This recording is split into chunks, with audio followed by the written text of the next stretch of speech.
மீனாட்சி அம்மனோட சிலை மரகத கல்லினால் ஆனது. மீனாட்சி அம்மனோட உண்மையான நிறமே மரகத பச்சை தான். அதனால்தான் மீனாட்சி அம்மன் எப்போதும் பச்சை நிறத்தில் காட்டப்படுகிறார். பொதுவாக சிவாலயங்கள்ல சிவலிங்கம் சுயம்புவா தோன்றியதா இருக்கும். ஆனா மதுரை மீனாட்சி அம்மன் கோவில்ல இருக்க மீனாட்சி அம்மனின் திருவுருவம் சுயம்புவாகும்.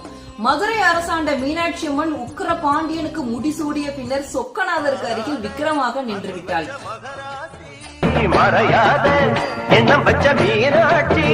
மீனாட்சி அம்மன் யாகசாலை அக்னியிலிருந்து தோன்றி அவதரித்தவள். அதனாலதான் மீனாட்சி அம்மனுக்கு தடாகை அங்கையர்கண்ணி அப்படிங்கிற பேர் வந்தது. அன்னையோட வலதுகால் சற்று முன்னோக்கி இருக்கிற மாதிரி இருக்கும். அதுக்கு காரணம் பக்தர்களின் குரலுக்கு உடனே ஓடி வந்து அருள் புரியக்கூடியவள் அப்படிங்கிறதுக்காக. மீனாட்சி அம்மனோட வலது கையில கிளி இருக்கும். அந்த கிளி அம்பிகையோட காதுல பேசுற மாதிரி இருக்கும். கிளிதான் தான் சொல்றத திரும்ப திரும்ப சொல்லிக்கிட்டே இருக்கும். அதே மாதிரி பக்தர்களோட குறையை கேட்டு அதை அம்பாள்கிட்ட திரும்ப திரும்ப சொல்லி பக்தர்களின் குறையை சீக்கிரமா